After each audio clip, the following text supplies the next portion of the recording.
Hey y'all, I hate how StreamYard lags. It always takes it a second to get itself together.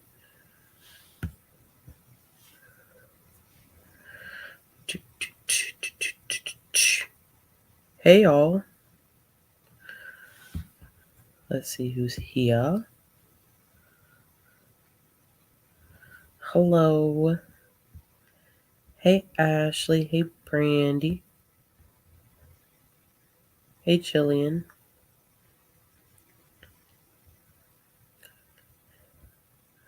Hello, hello, hello. How's everyone? What's today? Today's Thursday, right?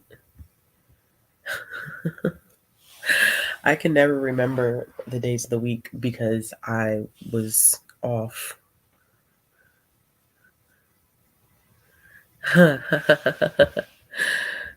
Hello, hello. Oh, jump 10 feet. It will scare you. How's everyone doing? What's everyone reading? Yeah, it's been that type of week already. Not gonna even lie to you. At least tomorrow's Friday. Yes, it is Thursday. Hey, hey, hey. Hey. What are y'all reading? Before we get to the question part, tell me what you're reading. What is today's date? The 4th? I think I've been reading a lot. Hey, Emma. Hey, Shamla. I feel like I've been reading quite a bit of stuff, but I haven't finished anything. So that's always fun. I feel like I've seen a couple people read that book, but I don't remember the title of the book. I feel like I see the cover though.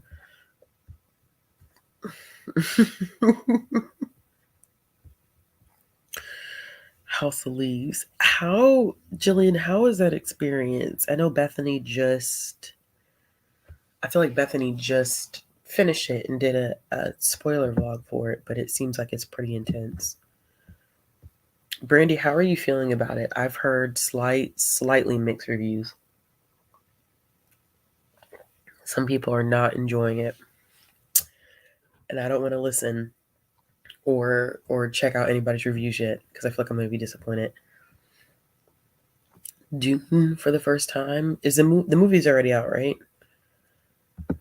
I'm guessing. Nature of Witches. I feel like I have a copy of that. Okay. Review. Master of the Gym by P. Djeli Clark. I still need to read that. Hey, boo boo. Yeah, Shama, I feel like I've kind of been like all over the place. Like I've started stuff and I haven't really exactly committed to anything yet. Although I'm almost finished with Jane. How do you say her last name? Jane Ikaro's new book. I think it's called The Sweetest Remedy. And I like that one much better than the other one that she did. Okay. Bree loves herself some Brandon.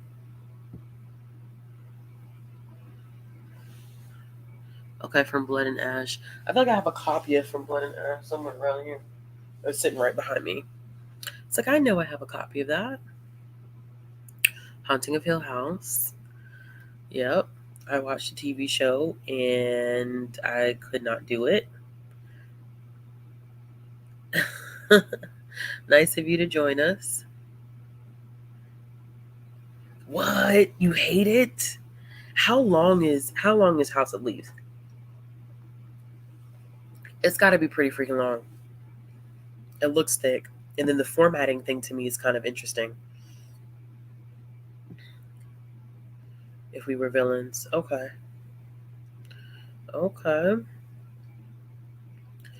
I'm sorry. Just for the holidays, okay. Before you see the movie. Teacher, hey boo. Yes, yes, yes, you read it. Oh man, okay.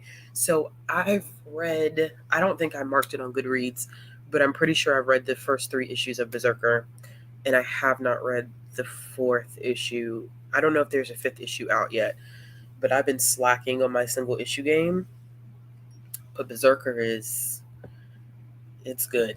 It's gritty and dark and gory, but it's good. And I'm glad that it's been picked up or optioned already to be, I think TV show. I think.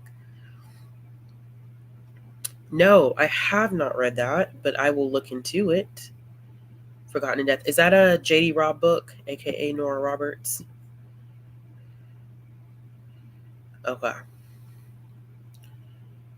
Was Venom 2 better than Venom 1? I really like Venom, and I really want to read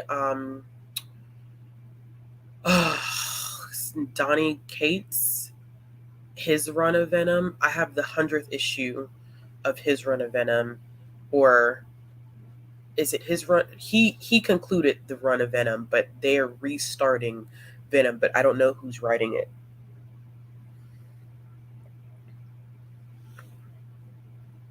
Okay, cool. Everything we didn't say. See small horrors. Okay, okay. Asanithia. I still have so many of her books and have not read them. I do not. A good person to ask for that would be Bethany from Beautifully Bookish Bethany. She did a Indigenous romance book club, so she is probably going to know better than I will, to be honest with you. Hey, the House of Leaves is 750 pages of footnotes within footnotes within footnotes. Yeah, no, I think that would irritate me. If I could put one book on the national curriculum for English class. Charlotte, that's a hard question. Okay, you said it to the room. All right, so everybody answer that question because that's a hard question to answer. I kind of want to read House of Leaves because so many of y'all are talking about it. Yeah, I saw that all the issues are on Hoopla. They release like right after they actually physically release in shops. So I know that I do need to pick it up. Hello, hello, hello. Peter and the Starcatchers. I had a copy of that a very, very long time ago. I don't know what happened to it though. um Pink Moscato. Being real basic tonight. I just needed to unwind tonight. Just needed a little something, something.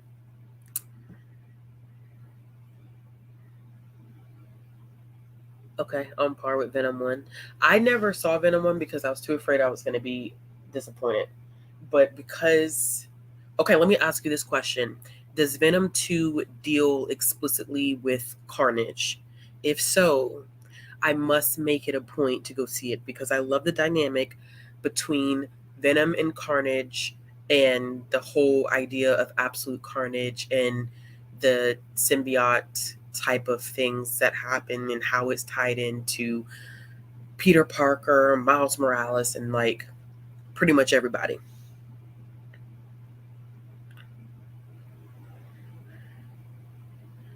Okay, so where did you find Peach Moscato though?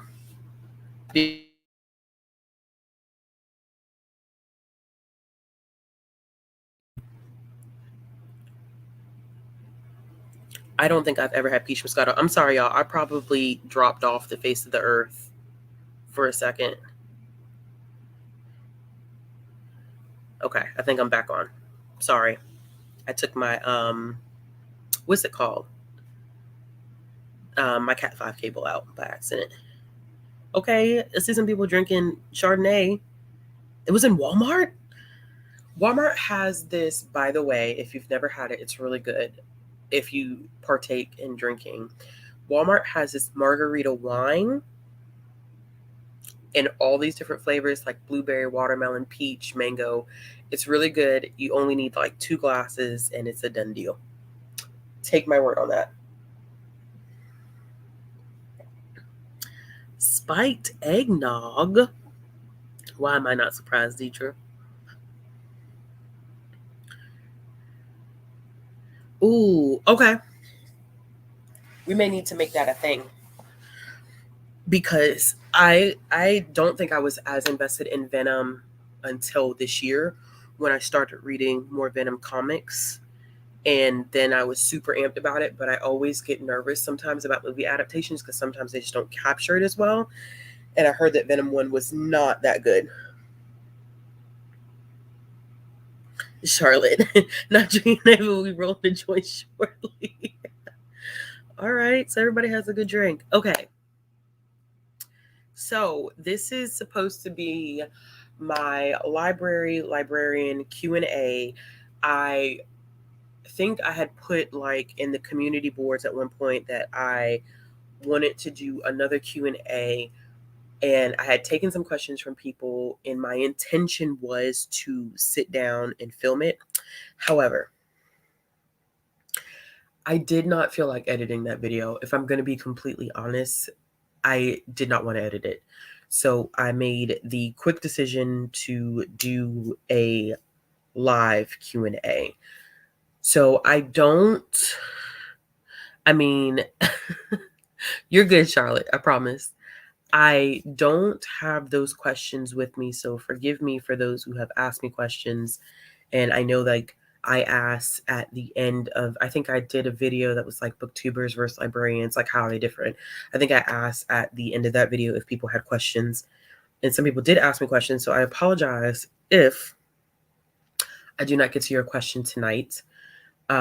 If you're watching this on playback and you have additional questions that I don't answer, leave them in the comments and we may end up needing to do like a part 2 to this whole situation. So go ahead and ask me any questions that you would like to ask. I will preface this by saying that y'all know I never say what system I work for just out of respect for my job, and I try as hard as I can not to intermingle the two. I will try to be as specific as possible without being too specific. And I think everything else is pretty much free range. Also note that every library system is super different. So this is just based off of my experience. You may meet some librarians later on in life and be like, that's not what Ashley told me. And that's perfectly fine. I don't have all the answers. So y'all go ahead, shoot, ask me questions. Yeah. So Charlotte came with the first question. What is the best part about my job? Well, it's been interesting because in the year of 2021, I have worked 2 different positions, one that's front facing and one that is now on more so like the back end of it. And I think regardless of whether front facing or back end, I think community work is probably the best part. So you know that the work that you're doing is impacting people in positive ways. So I always say that's like the best thing about that. I do feel like, as weird as this may sound, I feel like I get like a natural high helping people, which I don't know if that's normal or not, but it is a thing for me. So I do like that. All right. Jada, I'm a sophomore undergrad student right now. My graduate school choice no longer requires a GRE MAT. What else do you think I should know? Prepare for getting my MLIS. I think that every MLIS program is different. I get this question a lot. I made 2 videos, I think now 2 years ago for each one and they're like they're both one of the like highest viewed videos on this channel. And it's like one is all about getting your MLIS and one is all about the day in the life of librarian. And I don't think necessarily, Jada, there's anything that you need that's going to prepare you for it, because it's not, I think, what anybody expects. But know that um, not everything that you always learn is going to be applicable to what you would be doing in your job. I think because it is, you're studying library science, there is a technical part of it, a very scientific aspect of it that I did not expect going in. Like, I took a graduate course that I had to take in order to graduate. It was a research methods class. And to be quite honest with you, I didn't expect to have to do like an actual like research paper with a hypothesis and all that type of stuff, but it is a science. So I think if you are used to, I was used to being on the art side of things. We got my bachelor's in history, um, and I have a master's in teaching as well. So for me, it was kind of a shocker on that end. But it's a lot of information, and it also depends upon like what track you're going. There's so many different librarians. I mean, you could be a medical librarian, you could be a business librarian, you could be an academic librarian, public librarian, um, you could be what do they call it? Did I already say academic? I may have already said school librarian. There's so many different paths and avenues that you can take in librarianship, and each one is different. So I am a public librarian, but I had a specific focus in youth services. So even like in the public librarians sphere of things, you can, you know, I mean, you could be a reference librarian, you could be an adult librarian, you could be a teen librarian, you could be a children's librarian. It's just so many different. It all depends upon like what you want to do, what path you want to take. It's it's a very interesting field. But also one thing is that um, it's competitive, and people don't really realize how competitive the field of librarianship is because people don't leave. So when people usually get their foot in the door, they don't leave until they're like they have to retire, or they may, get a different opportunity.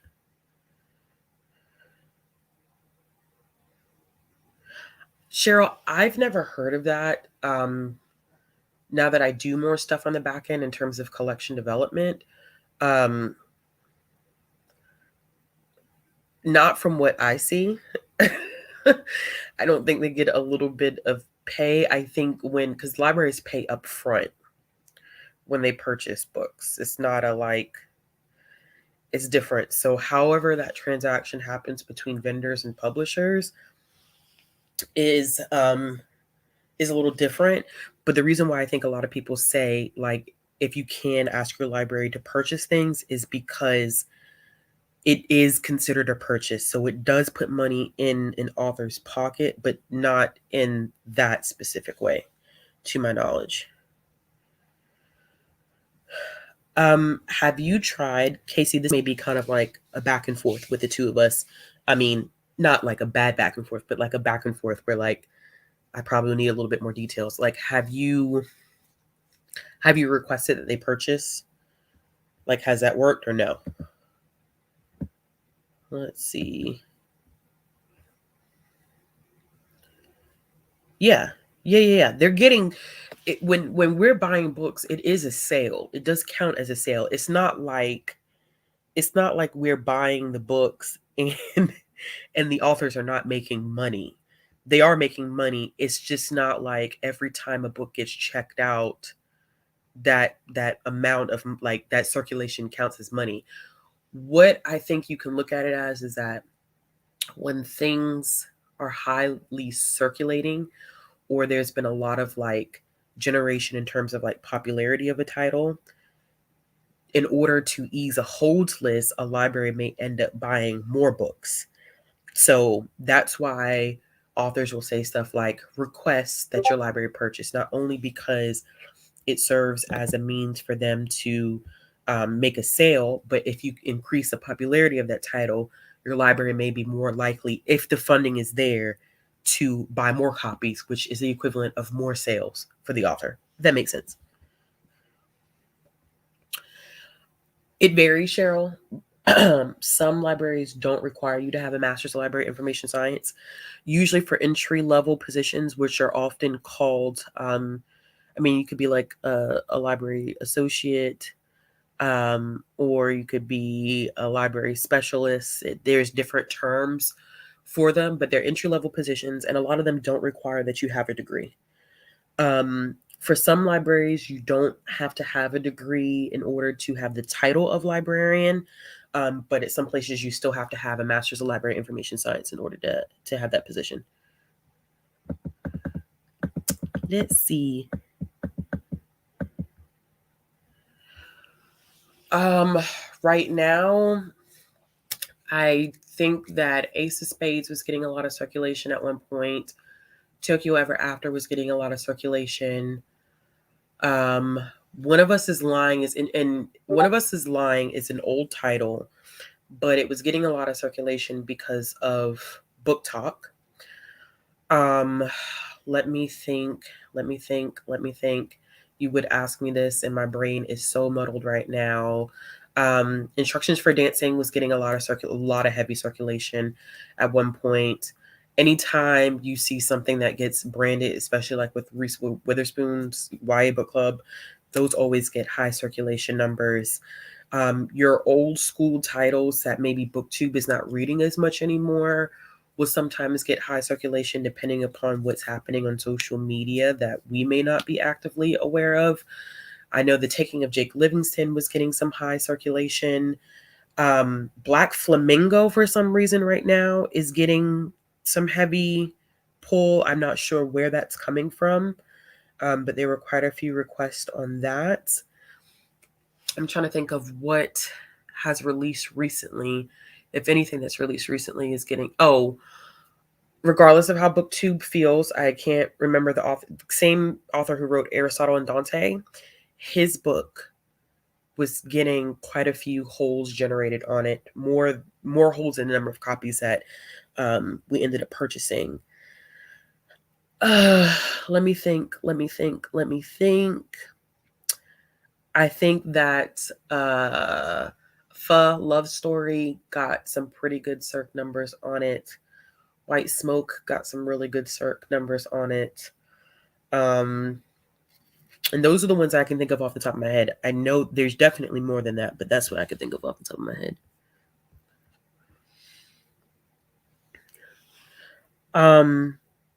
Okay, so Alex, I'm gonna ask a question to your second part of your question. Do I see room for growth in my field, like for me personally or just in general? The job market, like I said, is competitive. I'm not gonna lie to you. It's very, very competitive. No matter where you go. And a lot of people right now are trying to find librarian jobs, and it's not super easy to do so. I would be lying if I said it was easy, but it's a very, very competitive field, and people don't expect it to be competitive. But librarian jobs are very coveted. They're super coveted, more coveted than what people give it credit for. No, don't be nervous. Get excited. You're going to enjoy it. It'll be fun. No. Not every time you buy it, but there are rules when it comes to buying ebooks and e-audiobooks. Are you talking about, oh yeah, you're talking about e-content, Jennifer. I was like, maybe you're just talking about, we were definitely talking about e-content.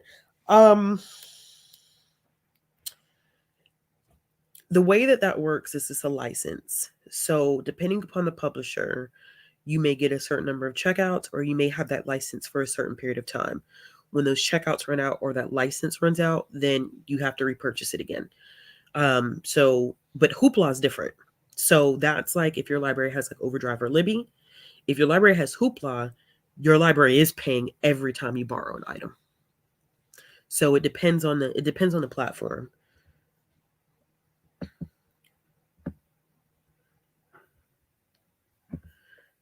They are, but I could never be an academic librarian. I couldn't do it because there's a research component like with academic librarians that I know or have spoken to, like there's a research component that goes with being an academic librarian, and I just don't have the mental capacity to do it, to be honest with you. I don't have the mental capacity at all. It varies by region. There's no universal answer for that, to be honest with you. So I don't have a specific answer for that because it's going to vary by county, even not even region. It'll vary by county, whether your library is a county library, a state library, whether it's a regional library, um, whether it's public, whether it's school. Like it yeah, it varies. My biggest advice to you would be to talk to your local library.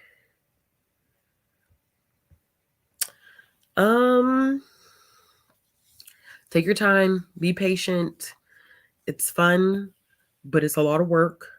Um, I would start looking for library positions before you graduate, to be honest with you. I think some people wait until they graduate and then they're kind of disappointed when they don't get a job right after graduation. I kind of worked in a special situation where I was already working in the library when I went back to school.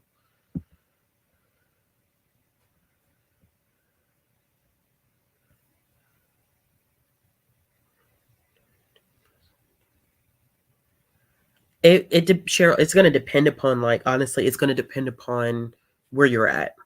Like, I can't, I don't know. I'm not saying like you don't have a chance. It's not that. I don't know. Age is not going to be, first of all, it's against the law. But second of all, the requirements to acquire a position, like I have no idea because every library's requirements are going to be different for what they're looking for a children's librarian. Some people may require you to have your master's degree. Some people may not require you to have your master's degree. Some people may require that you have a certain level of experience in a library already before moving into a position like that. Some may require just experience working with children already. It's gonna vary depending upon the library.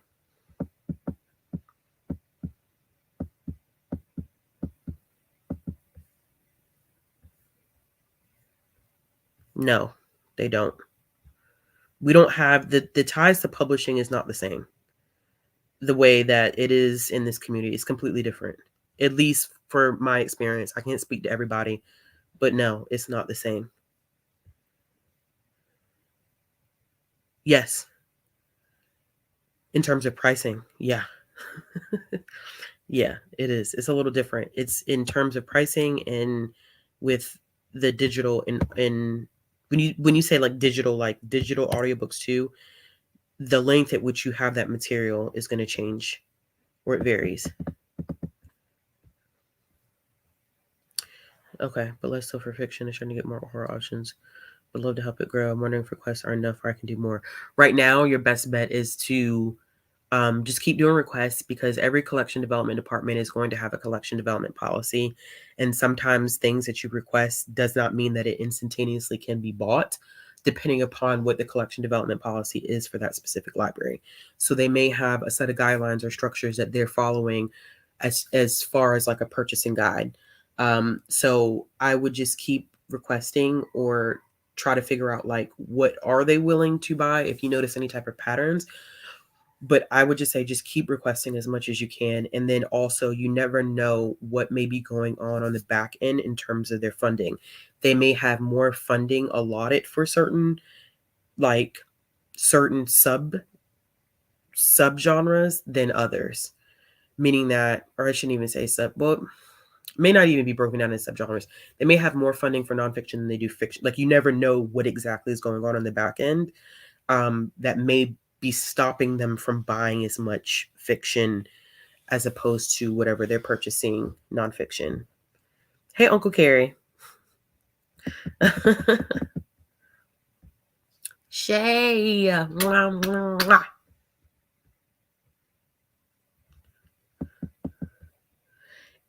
I don't, I think I am. Are y'all talking about what we, I think I completely missed what this question was.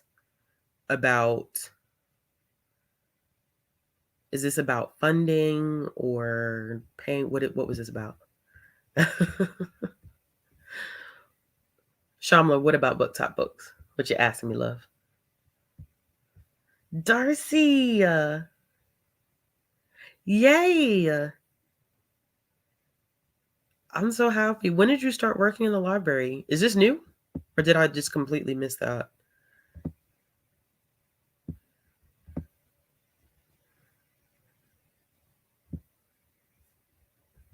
Alex, don't kill me, but remind me what your question was. don't don't kill me for this. Yes, it does still count. So even if you don't get to it, yeah, they are paying for that. That's the way Hoopla works.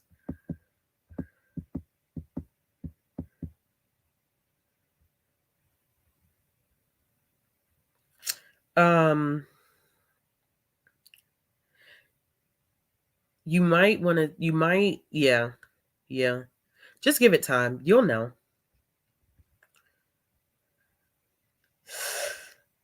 There's a lot. Okay, I'm gonna tell you this, Jada. There's a lot more. I feel like it depends upon how much flexibility you want. And I could be biased in this. I feel like public librarians have a little bit more flexibility than school librarians. And I say that because my best friend is a school librarian and I'm a public librarian. So it's always interesting when we like compare like our work days. And I feel like I have just a tad bit more flexibility than she does. And she has standards that she still has to follow. Like I don't have to worry about all that stuff, whereas she does. So there's still like an education component that she has to follow that I don't.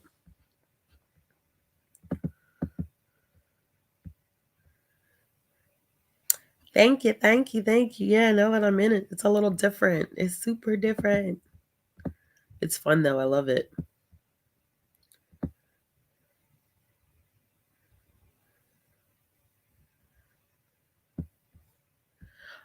Oh, yeah. Book Talk, mainly in YA, of course, because I think that I mean, not that that's not all that you see on Book Talk, but I feel like YA books definitely do get um YA books do get a big amount of play on Book Talk, and as a result, you'll see numbers in your YA or teen collection, however a library decides to classify it.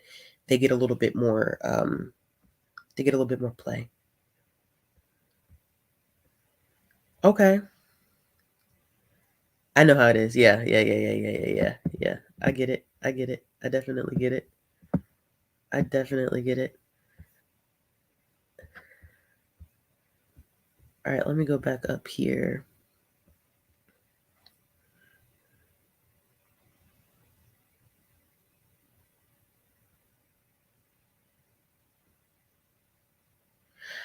I I don't know. I'm gonna say that this depends upon you where you're at, because with some people, um, you're still able to foster those relationships with kids in a public library too. I don't think that relationship building component is not there. I think it's still there, especially with those who are frequent visitors. Um, and especially because of the programming component, I think there is relationship building. It just may not be like an everyday type of thing, but we have literally seen kids go through the system like from middle school to high school to graduation, now in college. So we get to see them like that as well, but it just may not be an everyday type of thing. There's still a relationship component that has to go into it.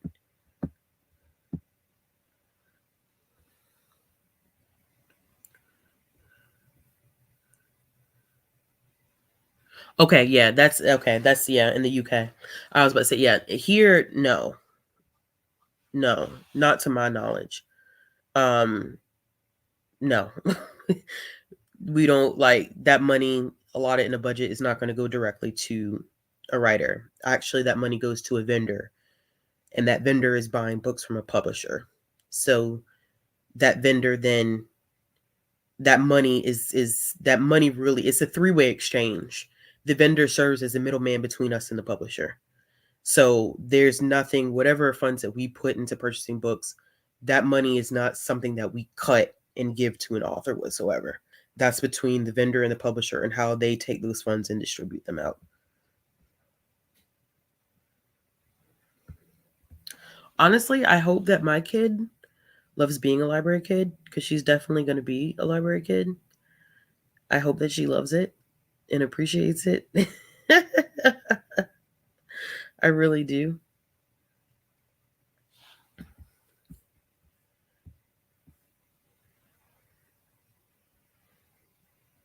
Um,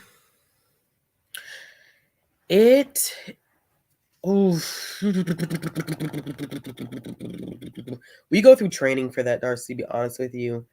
And we have policies that we follow when incidents like this happen.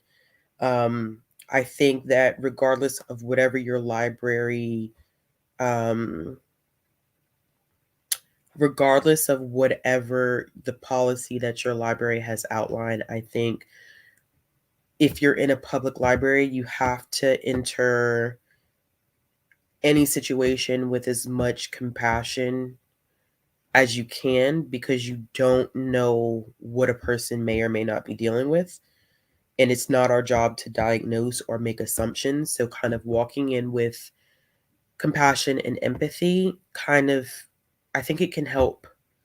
Um, it can help situations. Not to say that you won't ever see weird stuff, or you won't see like people completely like freak out on you. I mean, I've been cursed out plenty of times. But you can't react in the same way that I think that you would react with.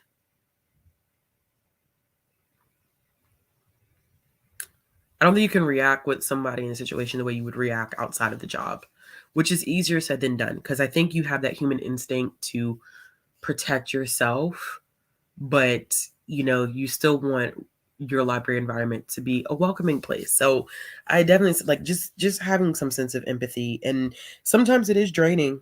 It can be draining because you're a human being, and sometimes it takes a lot of emotional control to not spaz or to not take things personally. I think I have had to learn that a lot in the time that I'm almost 6 years in. And I definitely have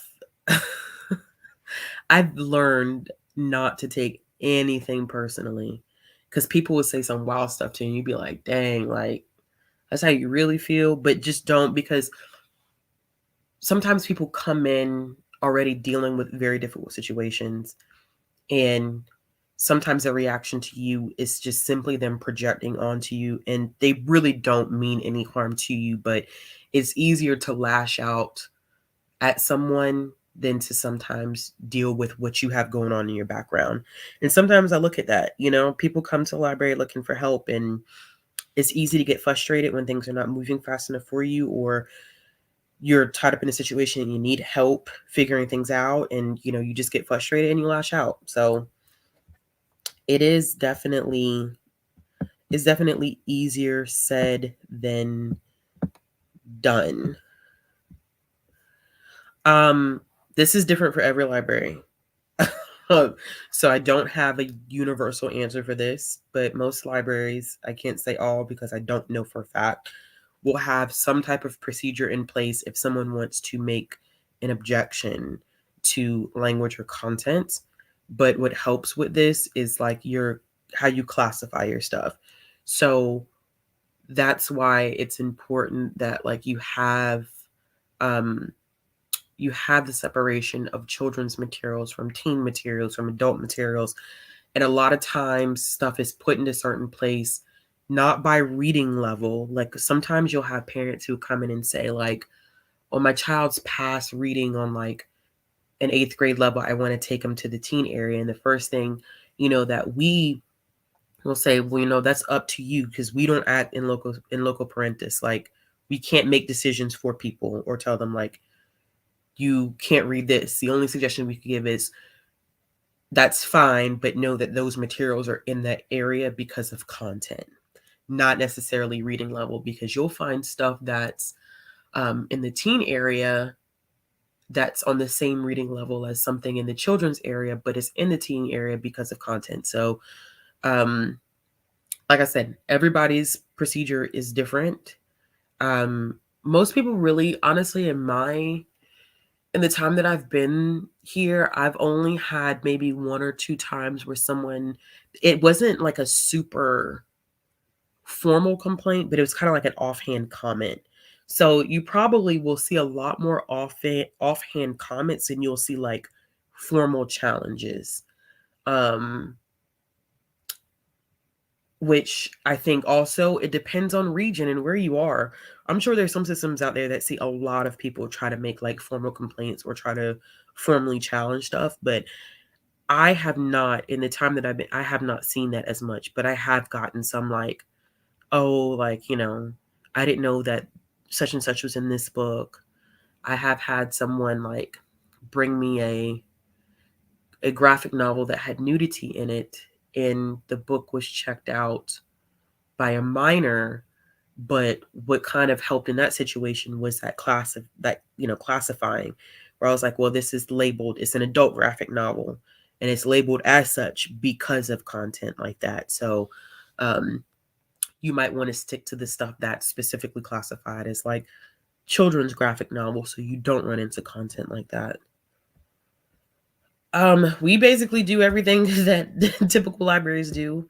I mean, we have, well, it's different now. I'm not going to say like it's the same because we're still in the middle of a pandemic.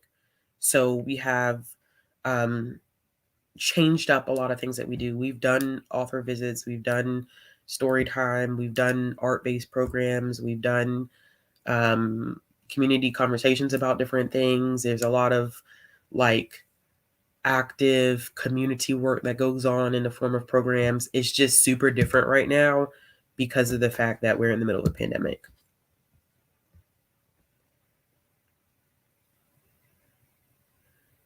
I haven't heard when you got a library card. I have heard that one before. I don't, to be honest. I'm not gonna even sit here and try to play like I do. I do not. It's completely different. The system, and there's an international like based library association that I was interested in joining, but man, library associations are so expensive and I just don't have the money to do it right now. But there is an international like library association where libraries from all over the globe get together and they have a conference and they talk about different things. But yeah, it's no, I couldn't really tell you much about anywhere else, unfortunately. I can tell you it's different.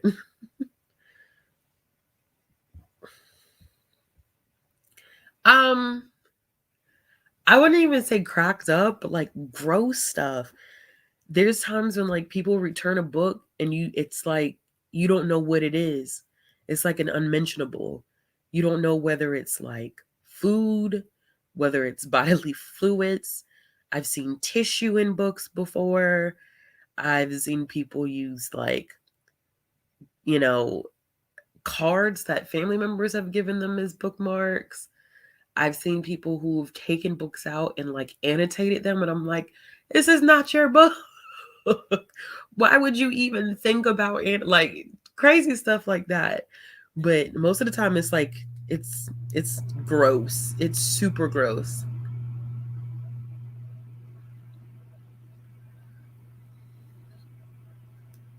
Public, hands down. Hands down. You don't even have to ask me that. Like, no. Hands down. Because I don't know. And I could be, like I said, I could be biased. I could be spoiled because that's what I'm used to doing and I love it. But maybe a school, but honestly, no. If I'm being honest with myself, no. Definitely not university or academic. That's a no-go for me.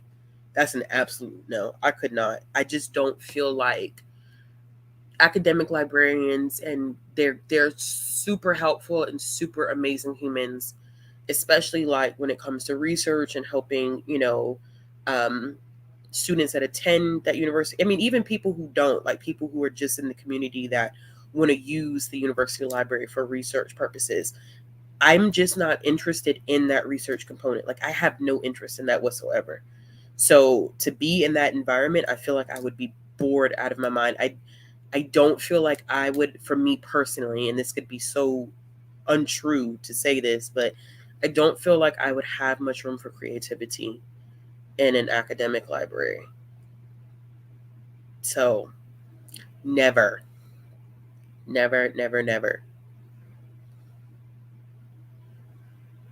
Yeah, sometimes it's hard to figure out, like, because libraries do, most libraries do, not all, and of course with COVID in the pandemic, this has changed. People take library donations, so sometimes people will return a book that's not a library book, and you're like, is this a donation or did somebody just accidentally return their own book?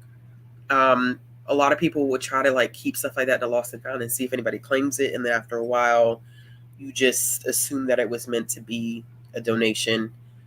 Sometimes we do get stuff that belongs to other library systems, especially if you are bordering library systems, especially if you live in an area where it's county by county. Sometimes that happens, and most libraries have a working relationship where you could return the books to whoever it needs to be returned to. So that's not really it's not really a huge issue, and it doesn't happen as much as I think people think.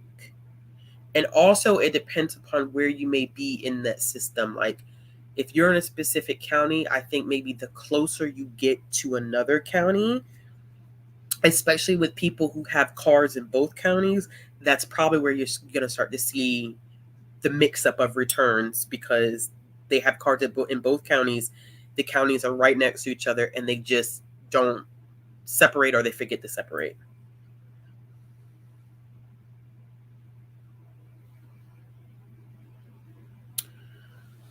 Lydia. I don't know. What is something that's, I guess the question would be, what is something that's hard about my job? And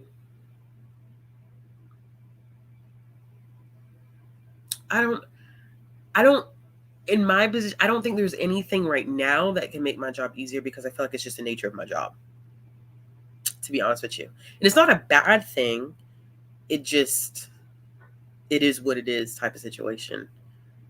I don't know. I'm gonna have to come back to that, Lydia. I don't know. That's a good question. That is a good question.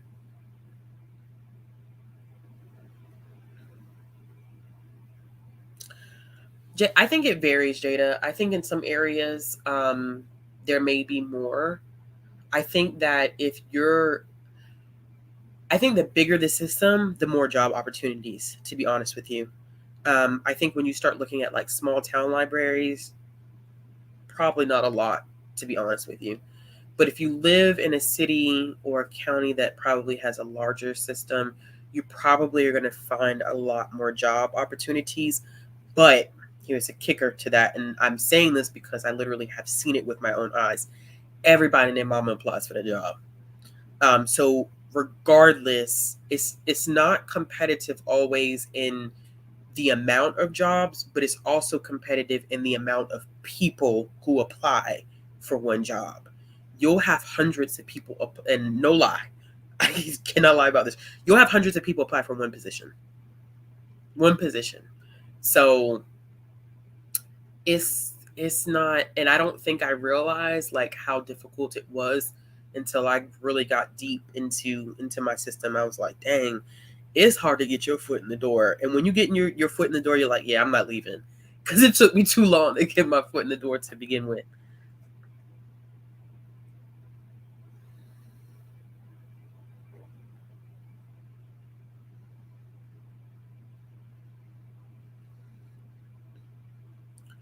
No, you'll find that mainly at academic. No, we some may, and I think you're more prominent. Like New York Public Library is going to have like a rare books type of thing. Um, Other places, not so much. They may have like a department that specializes in some stuff like that, like a local history type of thing. But rare books, you're like, Chicago, New York, like huge places like that, you're going to see them have access to rare books or books that are um, out of print, first editions. Not to say that public libraries don't have first edition copies, but I think in the way that you're talking about, like a setup, like a special room like that, it's going to be your bigger places like that. I know New York does have one, if I'm not mistaken.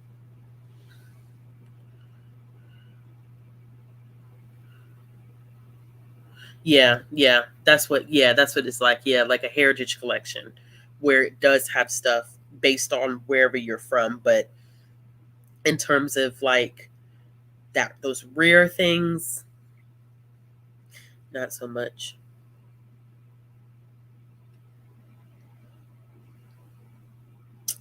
Let's see. I'm cautious from I can say becoming a for some books.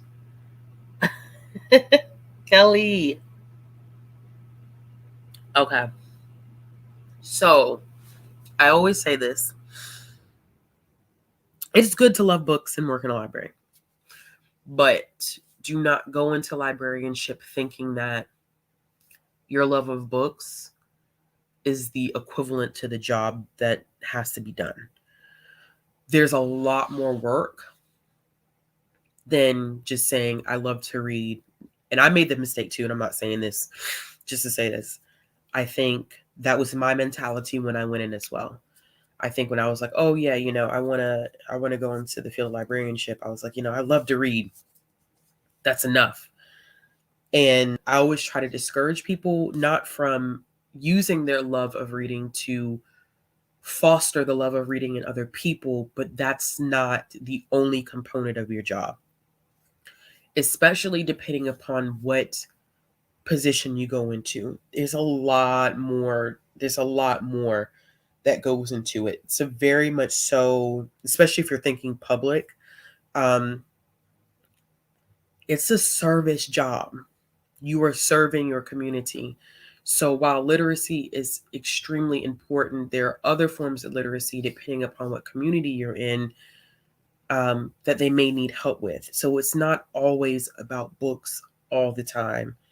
Um, and like in your daily routine, your daily routine is not going to always be like, oh, I'm reading this book or I'm promoted. Like there's so many other duties that need to be done. But yeah, I definitely went in with that mentality for a hot minute. I was like, yeah, I just love to read. And it was not that way.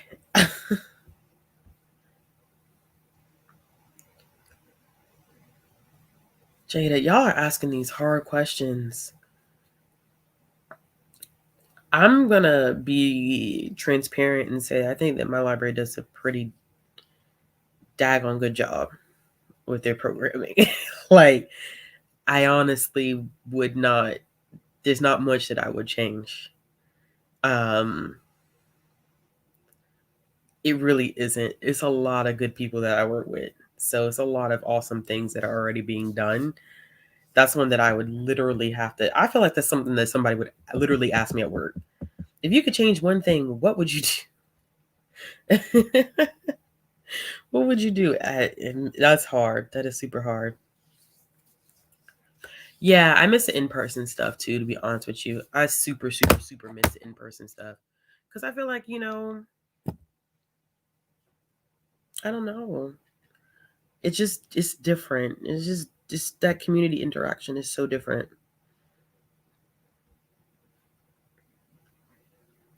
It depends on the collection development policy. Some libraries are okay with doing that, and some libraries are not. Um, because of certain requirements that their collection development policy must have. And it's just one of those things. It is one of those things once again that kind of it varies from it very literally it literally varies from location to location. Some people are okay with it, like I said, and they will purchase directly from the author. If it's an indie title, if they can get a physical copy. But in terms of like, you know, whatever their policy may be, some people may say like, no, it doesn't have any professional reviews tied to it, so I can't get it. So it's super different. I wish I had a more specific answer, but every library that you talk to, or every librarian that you talk to, is going to have a different opinion about that. I would love to see a little bit more, but you have collection development policies in place for a reason.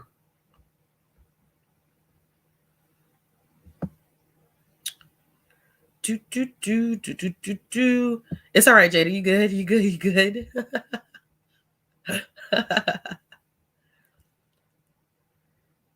I think it's good, to be honest with you. It's about creating a window of access for people. Like, I think that late fees are a barrier, and they stop people from wanting to come back to the library. And I think doing away with them it's a good thing. It is a really good thing, because it stops that. I've known too many people who have accumulated late fees, not realizing if they literally just bring the book back, that the fees are, it if they bring the book back, like, we can work with them, or we can make the fees literally disappear, if we wanted to. But I think there's a certain level of embarrassment that comes with turning in books so late and knowing that you have acquired that many or that much in fees. And so people just don't, they don't come back. And it's unfortunate, because sometimes I think life happens. You don't know people's circumstances, and they turn stuff in late, and life may have just happened, and they literally just can't afford to pay those late fees. So should someone stop having access to their library because of financial barriers or whatever barriers they're facing in their life, I don't think that that's necessary. I mean, I don't think that libraries are making that much off of late fees anyway, so what's the point? There's other ways to get. There are plenty of people in this world who just want to throw money at libraries. They just want to donate. So I see it as a barrier. And I'm glad that a lot of people are starting to see them as barriers and getting rid of them and going completely like fine free. Nothing. Somebody's asked me this question before, like what career would I really don't know.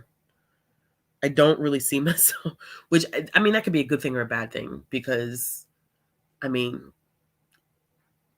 but I genuinely don't. Like, I love what I do. For me, it's one of those things where it's like, when you are in a good position, or you're in a career that you really enjoy, when you wake up in the morning and you don't dread going to said job. It's not like, oh my gosh, I have to get up and go to this job again. And I think what keeps librarian work so interesting is that every day is so freaking different. Even with me transitioning from being like front facing, dealing with patrons who come in like, like face to face, and being more now like behind the scenes. Even being behind the scenes, I don't know what my day is going to be like. I can have set plans for what I want my day to look like going into work. Like tomorrow, for example, I know what I want to do when I get to work tomorrow. Is my day going to go like that? Absolutely not. My day never goes the way that I plan it. And I think for me and my personality and that need to have so much variation is really good. So I feel like any other job would be so monotonous for me. Like, I would not get as much joy. And if anything, to be honest with you, if I was to go into another career or field or whatever, it literally would have to be something that's service oriented. I would need to be doing some type of community work. I think that my life calling and my life's passion is serving my community. And even though I think that what I'm doing right now is not directly sitting down with someone. It is indirectly serving the community through access to literature, to resources that people need. And because I feel like that's how my heart and my mind have been for the past few years, that I have to stay doing something like this. I can't sit in someone's cubicle. I couldn't work in corporate America. It's just not my personality. I wouldn't flourish and I wouldn't function, to be honest with you. So I think that a library setting is just, I love what I do. I feel like I'm good at what I do. I love what I do. I'm passionate about what I do. So I hope I don't ever have to make a career change, to be honest with you. I really do. I hope I never have to make a, a career change. most annoying things that y'all do. Okay, I think this is every librarian. Y'all have got to stop coming into the library. Like, it's a running joke, I feel like, amongst librarians though. When people come in and they're like, I don't remember the title of the book or the author, but it had a blue cover. That is like, and that has literally happened. Um, and it is so, it is like, it's so hard because you're literally sitting at a computer like, okay, can you tell me anything else about the book? And you literally have a Google tab open and you're Googling possible plot lines, hoping that maybe something will pop up, and you're giving like, okay, is it this book by this author? And they're like, I don't know, maybe that sounds so. Like, when you come in asking for something, please come in with better descriptors. It's hilarious for us, but I think if there's one thing that I've always seen that's like, really, no title, no author, but you could give me the color of the cover of the book and maybe a slight description of the plot. It just, it's crazy. It depends. I'm sorry, y'all. I know like a lot of these questions, y'all like, dang, Ashley, like, can you answer anything? Like, is anything universal? No, not really, because every library system is so drastically different. Some libraries do. I think depending upon the condition and whatever policies they have set up within their system, some people do take donations as part of the collection, but a lot of libraries, when they take donations, they, do library book sales, and that money goes back into the system, which everybody loves a good library book sale, right? I haven't been to one in ages, in ages.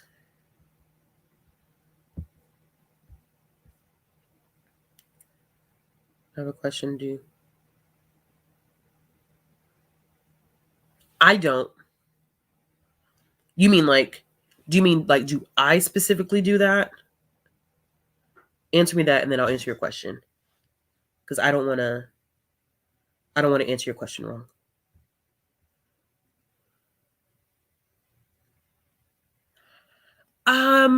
No, not really. It literally is a collection development policy. Like every collection department has a policy, and however that policy has been designed is how things are determined in like what gets purchased and what doesn't get purchased.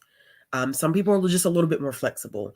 I think with the finance department, it's just like however that money is allotted is how it's allotted. How the department spends it is how the department spends it. But with collection development, there are policies in place for every collection development department that kind of guides how that department purchases stuff. Because if you think about it realistically, y'all, like, and I don't think I was really realistic about it. You can't buy everything. You would love to buy every new release that has a beautiful story and beautiful characters and you think would be a perfect fit for this. Like, you want to do it. You want to buy all the things. But at the end of the day, when reality sets in, you don't have the budget to do that. So I do feel like a collection development policy does help narrow and guide how you make certain decisions. Because it would be nice to go through, different things with vendors and just buy whatever you want to buy. And I think a lot of people don't realize that libraries literally can't do that. So don't ever get discouraged, like if a library like denies your request. Like for most places, I'm not going to say all because I don't work at definitives, but for most, like there's a good reason why. But it just may not be as transparent to you as you may want it to be. Hold on, y'all. I hate the sliding thing on the side of the comments. That's cool. Bonnie, what is your experience like as a prison librarian? I always think that y'all have such unique experiences. Like, what do you see? Are there certain titles that you see circulate more as a prison librarian? And you don't have to answer this because I don't know how much you want to disclose, but do you work with youth or do you work with adults?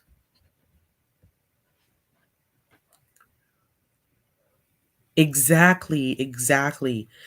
Because people don't even have enough fines. Like, it costs it costs a library more for a person to swipe a credit card than the actual fees cost, like the actual fees on that person's account. So it's kind of like it's stupid. It's no point. It's a waste of money when it's all said and done.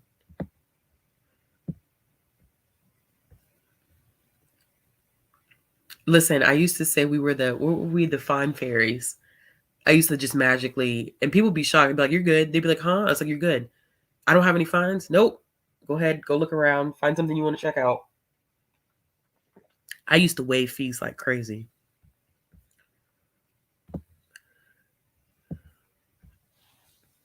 Oh no, you're good. You're good. I have a 2-year-old, so I completely understand. Take your time. Dang. Yeah, I've seen thousands.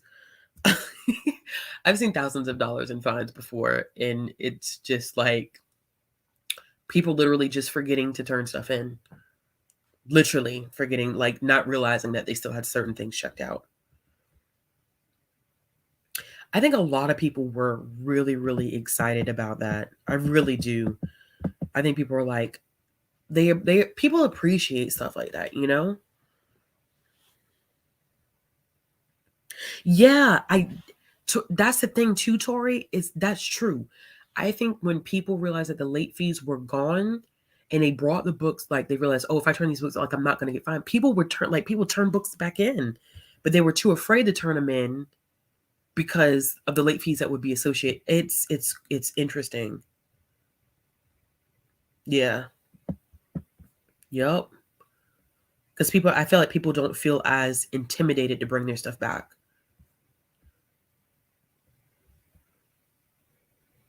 Yeah, yeah, yeah. And that's the thing about it is that I always say, like, when people talk about like the fine things, like life literally happens. I remember this was before I started working for the library. I had checked out some books from a library that was close to me. It was in the same system that I work for now. And I was in school and I literally just I forgot that I had them. School just got crazy.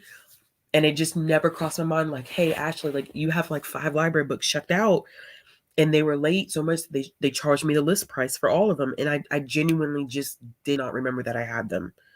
It wasn't like it wasn't it wasn't intentional. And I think for most people it's not intentional.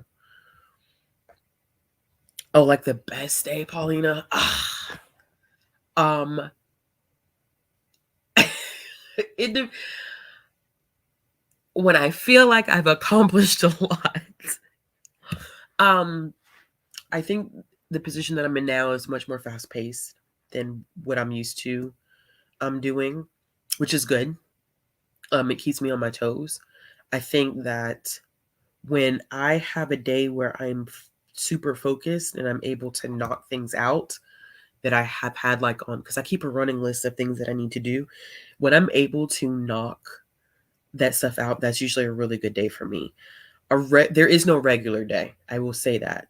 I have intentions of having a regular day, meaning that you feel like there's some level of consistency. But with my job now, things are constantly changing.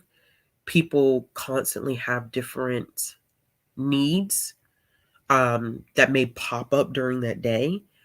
So while I may have the intentions of doing something, literally I'll have to stop working on one project to accommodate getting another project done, if that makes sense. So there is no, as much as I would like to say like, oh yeah, I have a set schedule, and I get this I wake up in the morning and I do this, and when I get to work I have my first cup of coffee. It's nothing like that. it's it is, and it's interesting because I think when I was front facing, my schedule was a little bit more normalized because I was actually like working a desk. Um, and when we say working a desk, that means like, when you go into a library and you see that like that circulation desk, like someone sitting there to help you. So I was working a circulation desk the first half of this year, not all the time because there were certain things that I had to do where I couldn't be on the desk, or certain community obligations or committee obligations that would prevent me from doing that. But I think that having that kind of structured my day a little bit, but now I don't. So there is no like, I don't have a set time frame and things like, I was laughing with somebody the other day. I was like, I don't even have a set lunch. I was so used to even having a set lunch where I was like, oh yeah, I knew that my lunch time on whatever days was going to be at 12 o'clock, or the other days it was going to be at 1 o'clock. And then like now it's, I go to lunch whenever I get a break. Like today, I didn't go to lunch until like 1:30 or 1:35. But that's not because like, not like, it's not in a bad way. I don't want to say this in a bad way. Oh yeah, I didn't go to lunch at 1:30 and it's horrible. No, it's because I knew that I was working on something and I didn't want to break my stride. So I was like, all right, I just want to get this done and then I'll take my lunch break after I get this done. So it's, yeah, it's definitely it's a little different, but no regular day, no typical day.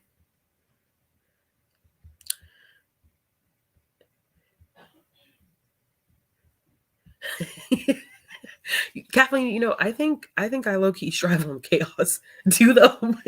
I don't want to admit that. I don't, in my soul, want to admit that I do well when things are. Okay. I work well through procrastination and chaos. I survive. I am not. I'm not as organized as I think I come off. Not like necessarily to y'all, but even in like my personal life, I think people think I'm like super organized. And I'm really not. I'm not. I am so far from it. Like I am so far from that person. I definitely think I could be one of those people that would benefit from having like a planner and an organizer, but I'm definitely one of those people who's like, I'm just gonna jot down some crap that I need to get done today and I'll cross it off. But yeah, chaos, high energy where it's like down to the wire. Yeah, I think I get a little bit of a high off of stuff like that. It's not good. Uh, it's not good. Good night, Darcy. You're probably not even here anymore, but good night. Thank you, lovely. I appreciate it. Yeah, yeah, yeah. I think, yeah, when you're a page, it definitely is a lot more routine. I think when you start moving into different positions, that monotony changes a lot. But I do know, like, even when I started as a library assistant, um, it was very much so, you work desk this time, you have lunch this time. It was very routine. But as I move out of that position and move into different positions, I'm I'm super far removed from that now. Definitely far removed from that.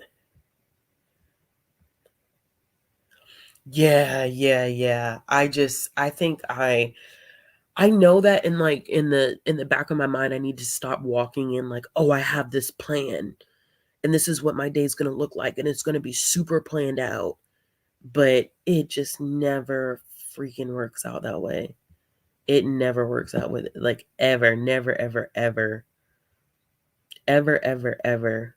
Hold on. Sorry y'all, comments jumped. This is like the worst. Okay, there we go. Yes, blue cover. Oh, thank you. Don't if there's anything, this is the other thing. I promise y'all, there's not a librarian that sits down and reads all day. There's not. There's no time for that. You may have, depending upon like how your department works, who your managers are, supervisors are, they may like allot you some time to make sure that you are actively engaged and aware of your collection. They may allot time, but if you're working 8 hours of the day, I promise you all 8 hours is not spent reading. And I think that's where people get so confused where they're like, oh yeah, librarians, like it must be really relaxing. I'm like, it really is not as relaxing as people think it is. And not in a bad way, but there's always something to do. So yeah, yeah, yeah, yep. It is crazy. The blue book, don't remember the cover or the title. Yeah, it's a mess. And then they give you like the most basic, the most basic, plot descriptions. So you don't even know, like, you're on Google trying your hardest to find this book. And it could be 1,000,001 books, and you never know. You never, ever, ever, ever know. Okay.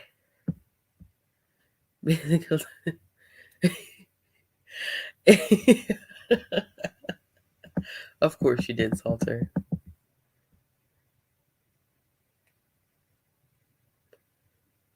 Listen.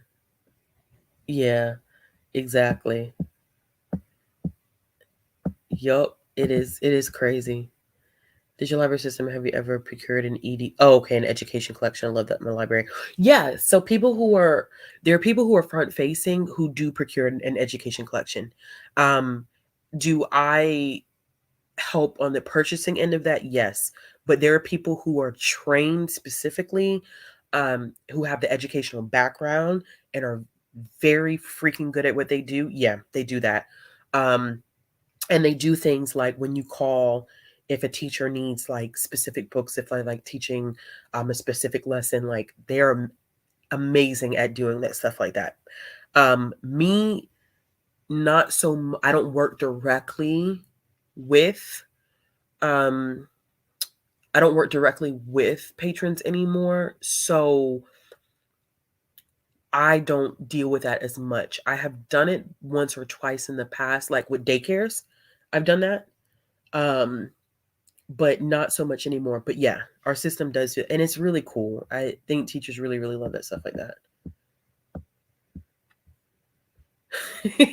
I need a small paperback for a trip. What kind of content? It doesn't matter. That's a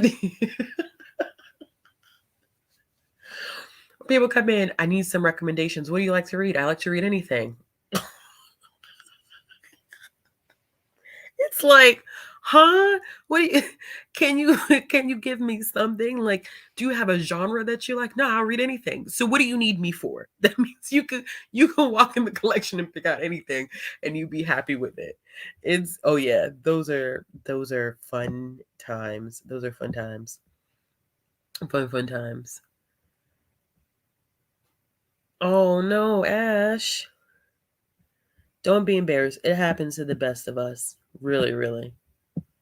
It really does. Even librarians will turn books in on time. Just so y'all know. I don't know librarians who turn in books on time. And we go there every day and we still don't turn in stuff on time. When I went and I checked my account today, I had 24 overdue items. Yet I go there every day. 24 overdue items. And I go there every single day. Every genre. Okay. Okay. Thrillers, westerns, and street novels lead the pack. Okay. I'm always interested in stuff like that. I'm super behind, y'all. I apologize. Wait, Liv, y'all charge kids for late fees in the school? Babies ain't got no money to pay for those books. uh, she said the internet was hiding it from her.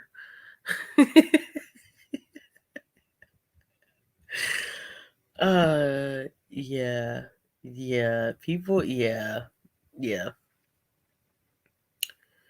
Always hear anecdotes that young girls read a lot more boys. Um,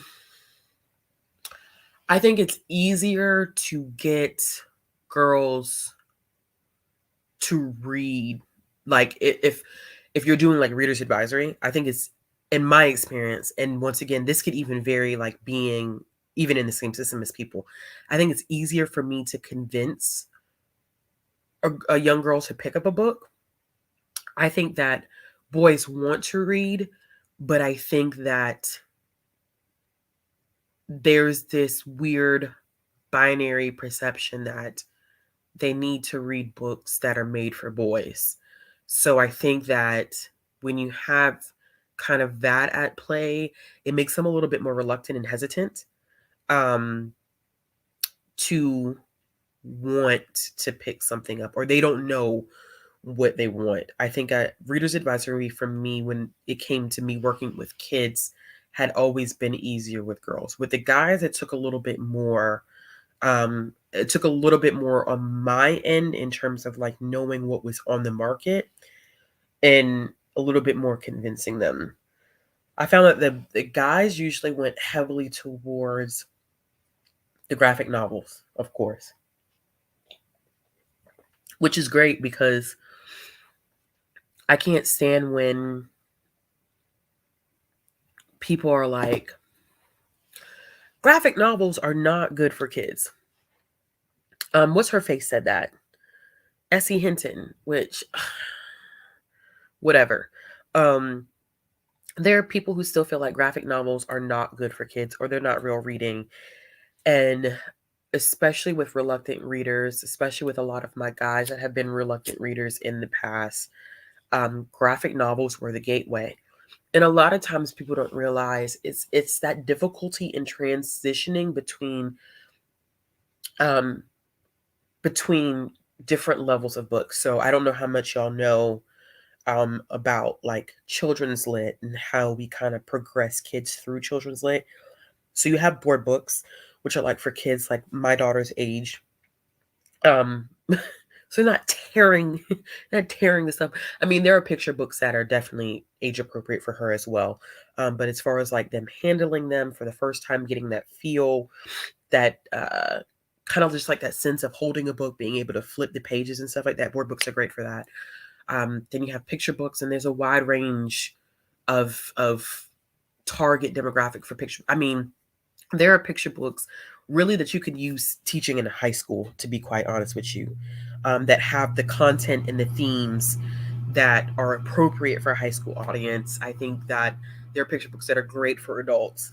Um, in between kind of transitioning from like picture books to like your lower end chapter books, you have what are called like easy readers or beginner readers, where kids are starting to read independently on their own. And these are like really thin books. They don't really have a lot of words on the page, but they're usually leveled out. So the higher the level, the more text you'll see on the page. The text is a little bit more difficult, but what ends up happening, I think, and I want to look more into this, and I have some great humans in my life who are definitely great resources. I think kids are so used to seeing the pictorial element in these books, because you think about board books have pictures, picture books have pictures, beginner readers have pictures. When you start getting into chapter books, it's like, where the heck are the pictures at? You know what I'm saying? And pictures also help provide the context for what's going on in the text. So I think that it's difficult transitioning to that. And that's why you'll see like a lot of lower level chapter books now do have like that pictorial element in them to kind of help guide kids, to help them continue to stay interested, instead of just giving them like, I don't know, a Percy Jackson book and they're just not ready for something like that. But sometimes they need a little bit more. And graphic novels are just, it's still real reading. It's great information. It's still building their literacy skills, but I think that they just feel more comfortable with that. And there's some great storytelling in a lot of graphic novels. I think I just get frustrated. And a lot of times, I mean, it can be both parents, it could be, I mean, it could be a little bit everybody. I mean, you have authors out there like S.E. Hinton saying that graphic novels are not um are not real reading. And it is real reading. It's a way to keep kids engaged in reading instead of throwing a text heavy book at them, and they're not ready for that yet. They're just not confident enough to make it to that point, which there's nothing wrong with that. Everybody, there are kids who you can read to from the time that they're born until they start reading on their own, and they're struggling readers. It's just, you can try to prevent, but sometimes it just happens. Sometimes they just end up being reluctant readers, and it helps. It really, really does help. It really, really does help. Their books, they're great avenues. I just don't know. I just it maybe because I'm such a big graphic novel and comic reader that I always love seeing kids who are very, very into that medium of literature, who love it, who are obsessed with it. The same, because I didn't discover that until I got older. So when I see like someone who's 6, 7 years old, and they can tell me all about the latest, graphic novels or comics, I get hyped for them. But it's so unfortunate when you see like people in positions of power who are influential deter kids from wanting to pick up those books because they don't count. So it's super unfortunate. I wish it wasn't like that, but it is like that still. Um even today. Even today. Sorry y'all, let me catch up on the comments. That was long-winded. I apologize. Hey for everyone who just joined.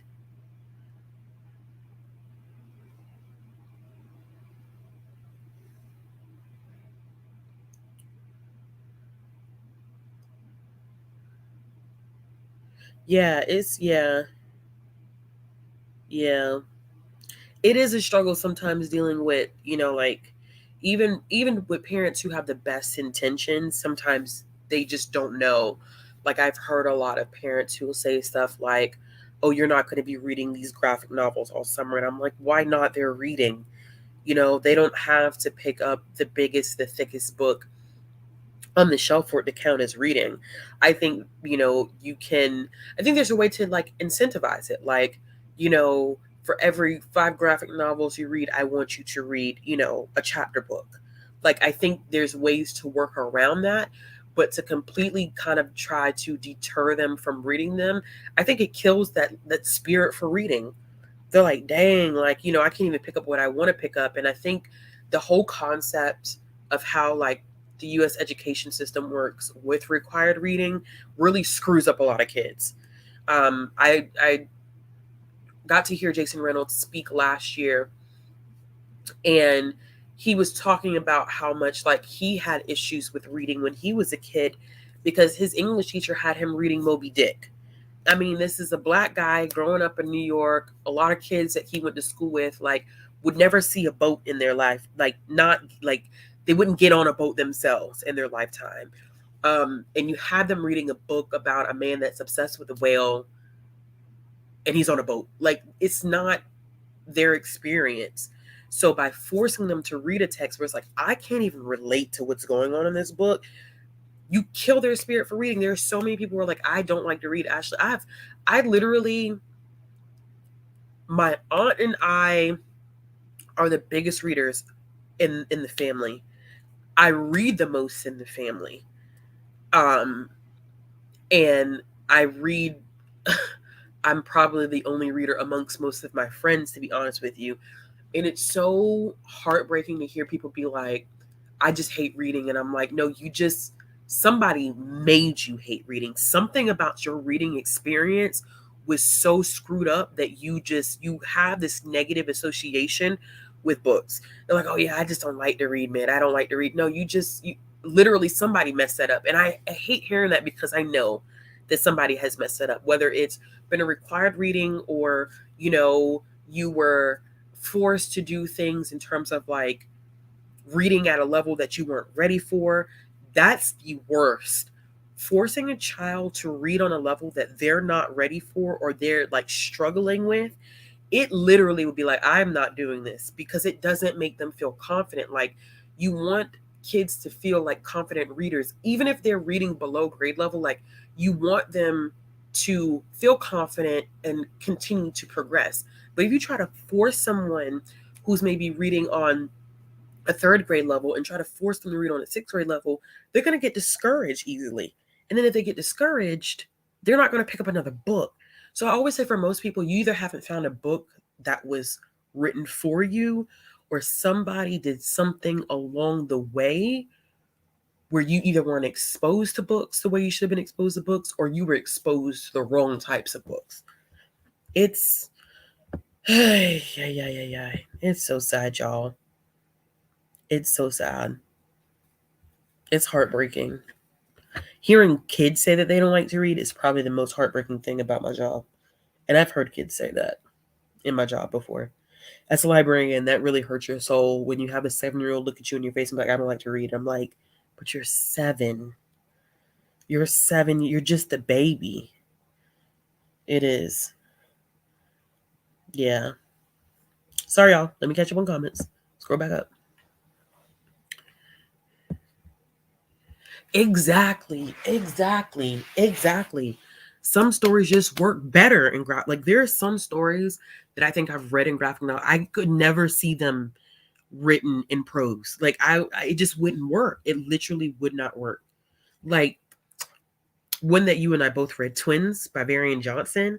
That's a perfect story that needed to be done in graphic. I could not imagine that book being written in like prose format. There's no way that I could have imagined that. It just needed that visual element to it. It was so important, especially just the way that the story was told. It needed to be a graphic novel. Varian Johnson writes prose. So, yeah. I'm glad to see that. I'm glad to see that y'all do like graphic novels. Had y'all ever facing challenges from people who are trying to ban books of the thing? No. Casey, we have not faced that yet, but that's not to say that it won't come. I'm sure it will come. I just had a discussion with someone about this today, that it's best not to get too comfortable and think that it couldn't happen to us, because it probably will at some point in the future, to be quite honest. It is. It's a lot harder than people think. It is a lot harder. I think some kids just do it naturally. And some of us, we've done it and we don't remember how that transition. Like, I couldn't tell you the moment that I transitioned from picture books to chapter. I don't remember that. Most of us don't. But for some kids, that transition is super freaking hard. And they just need a little bit more time. They need a little bit more time than other kids.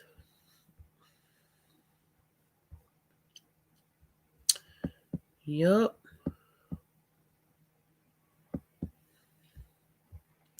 That's a good idea, Jane. I feel like, yeah, if you're reading, like if you have certain assignments, like I don't care what book you pick, but like there's certain criteria in terms of like assignments that you have to complete. Or maybe it's like, this month we're all going to read a fantasy book. I don't care what you pick, as long as the genre is fantasy. You know what I'm saying? Like, I feel like as much flexibility as like giving them that option. And I mean, I could be so, because I'm not an English teacher, so I don't know. And I'm sure it's a lot more complicated for those English teachers. Liv, I don't know if you're still here, but I'm sure it's a lot more complicated for those English teachers that want to do so many different things with their kids, but also still have to follow standards. I know standards are hellacious. So I can only imagine, like, you have to follow a set of standards, but you also want to be creative in order to give your kids the best opportunities. And I think, sometimes I feel like those educators out there that are good at what they do, I feel like sometimes the system just works against them, and it's people who are not in the classroom who are making decisions for these kids. So it's crazy.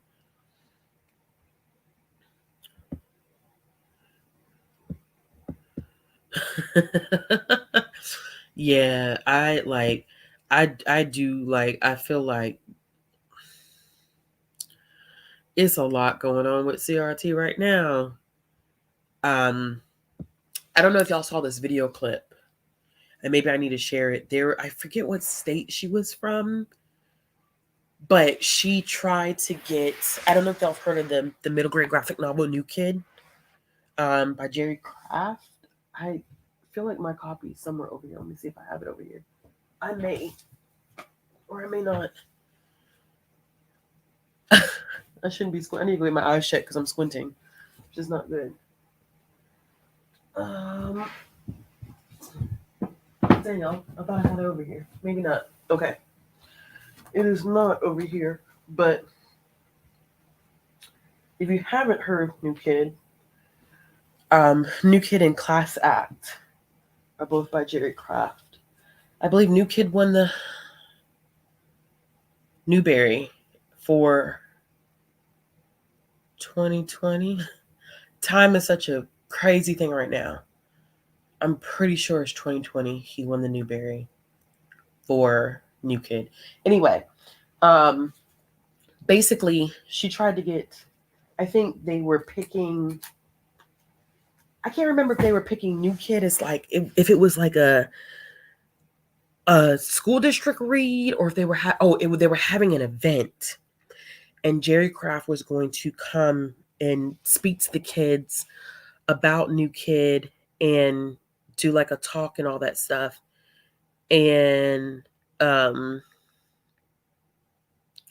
she said that she did not like the content that Jerry Craft had in his books. She felt like she didn't like the message that he was sending out, which is literally just about I believe it, because I haven't even read New Kid yet. I believe it's just about a black kid who's attending now a predominantly white school, and she didn't like the message, so she tried to get it banned. So you have stuff like that going on, which does not make anybody's life easier at all.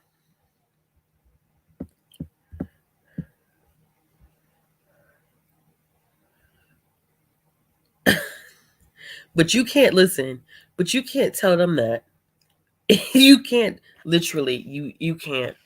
And then most people who make these challenges on these books don't really know what CRT is anyway. So it makes for an even more awkward situation.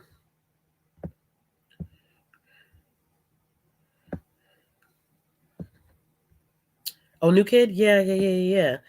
It's on my TBR. I need to, I don't know where my copy is though. That's why I'm bugging, because I'm like, I have a copy of New Kid, but I have no idea where it is, and that's bothering me. I'm gonna have to find out when I get off this live. I have no idea where it is, y'all. All right, y'all. So we're coming up on an hour and a half. I can take a couple more questions if anybody has any. Let me know.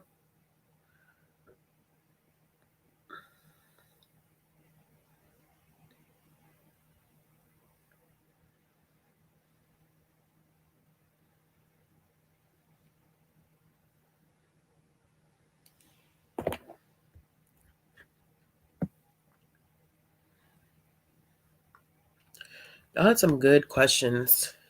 Y'all had some hard questions, actually. Y'all had some really, really hard questions.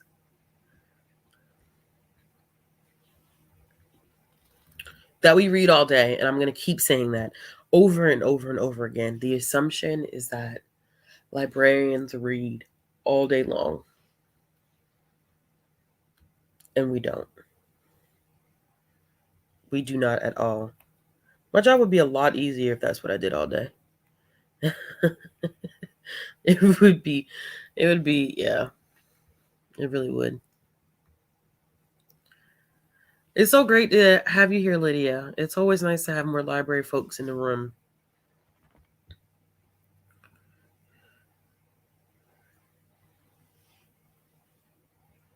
I'm not going to answer this question, and the reason why I'm not going to answer it is because I tried not to get too specific about what our policies and processes are, just respecting that boundary.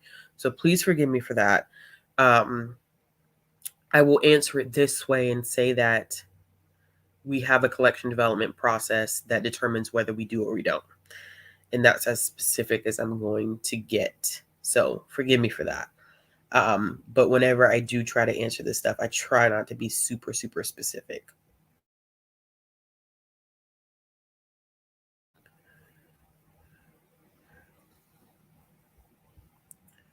I do agree. Twins would have been super flat as a chapter book. Oh, you read San Antonio? Oh, I don't know anybody else that knows anything about that series. Like, I don't know. I mean, outside of like a library setting, I don't know many people who know about that series that aren't so heavy.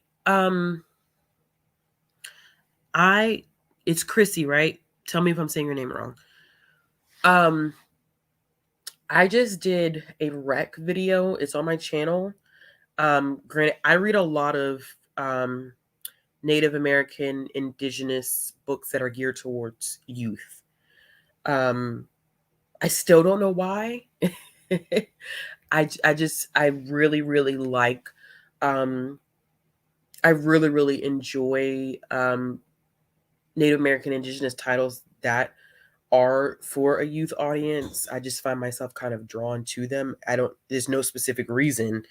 Not that the stories are any more valuable than like those targeted at like a teen or an adult audience, but I do read quite a bit of children's related material. If you enjoy picture books, there's quite a few out there. One that I just recently read was I Sang You Down from the Stars. I am maybe off by like one or two words in that. That one is a really, really great story, but I feel like it's also a universal story that can be applied or enjoyed by any family. I read one that I think was really interesting. It's out now. Um, I believe it's called First Blade of Sweetgrass, where it's about a grandmother taking her granddaughter out for the first time to pick her first blades of sweetgrass. That one was really, really great. Um, it was amazing. I can make this promise as a middle grade. It's not super heavy, but it does have some historical elements about it, especially when you're talking about the removal of Native American indigenous children from their families to then be sent to live with white families. It does have that component to it, but it's still a really good story that I enjoyed. Res Dogs was another one. That one just came out by Joseph Bruchac. That one was really good. It had once again, some historical elements, but it wasn't like super heavy. And then Joseph Bruchac also has Skeleton Man, which I think HarperCollins has now officially they're now publishing it as the 2-book collection together instead of doing it individually. And that's good if you're looking for something that's a little spooky. But yeah, so most of the stuff I read is typically geared at children or a middle grade audience. I do enjoy Stephen Graham Jones, but I do feel like his stuff is a tad bit, if you're looking for something that isn't so heavy, I don't know if I would instantaneously pick him up. Some of his stuff is a little bit on the heavy side, but he's a great writer though. He's a really, really great writer. I definitely would not Winter Counts is not the book to pick up. Because that book was heavy. That book is super, super heavy. Okay, yeah. Yeah, Indigenous not heavy, early middle grade like elementary books. Yeah. I definitely okay. The Mighty Muskrats. TB, I think I feel like I've seen that in my system. I feel like I have, but thank you for bringing it up because I'm gonna double check tomorrow to see if we have it. But yeah, I definitely, yeah, I definitely think I go to early middle grade, late elementary, or like straight out children's for like the not heavy stuff. Yeah. Skeleton Man and Return to Skeleton. I listened to them on audio, Casey, and it was really, really good. I actually think that was the first I think that was the first book that I read by him. Yeah, it was, because I read that last year. Yeah. Surviving the City is too heavy. Yeah. So no, even the ones that I had, that's a little too heavy too. Race to the Sun is too long and not a graphic novel. Oh, your kids want a graphic novel. Is that what they want? Do they want a graphic novel? A lot of the ones that I know that are graphic novels are super heavy. I have not. I have not. That's one that I need to check out.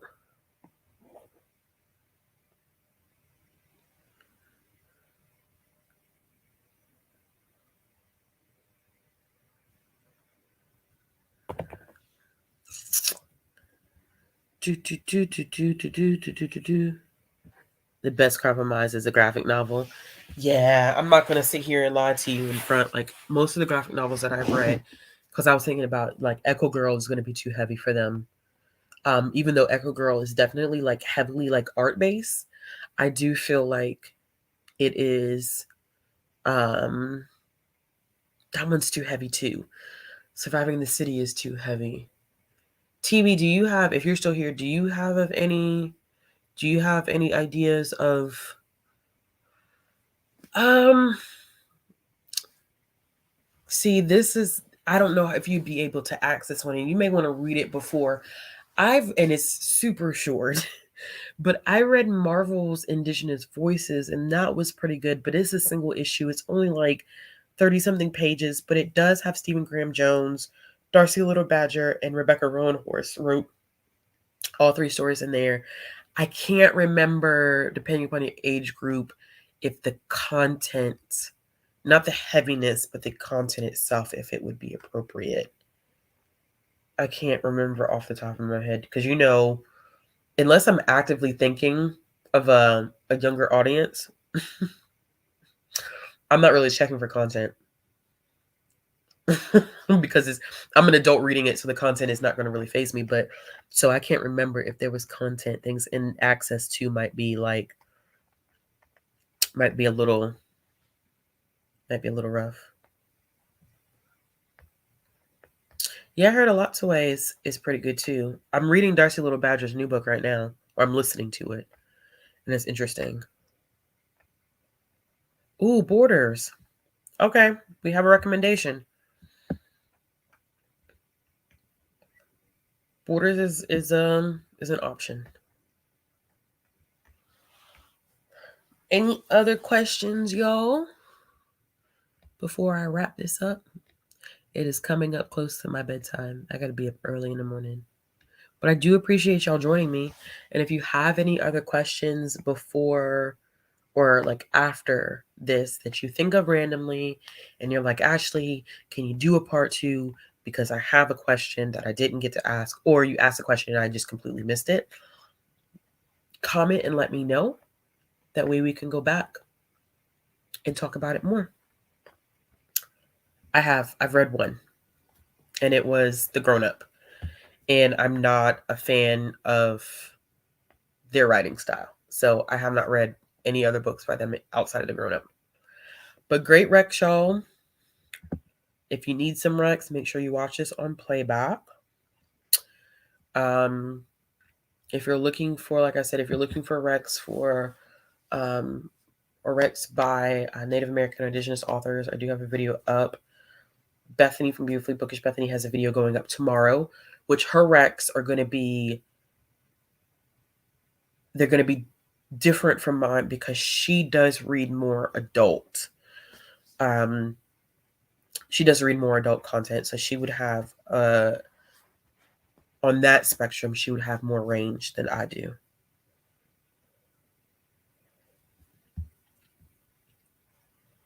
Yep, there is. There is. All right, y'all. Thank you for joining me.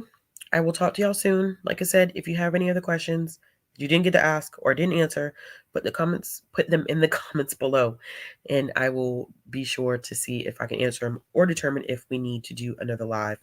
But y'all have a good night, good morning, good evening, wherever you may be. Get some rest, relax, ease up, and I will talk to y'all later. Bye.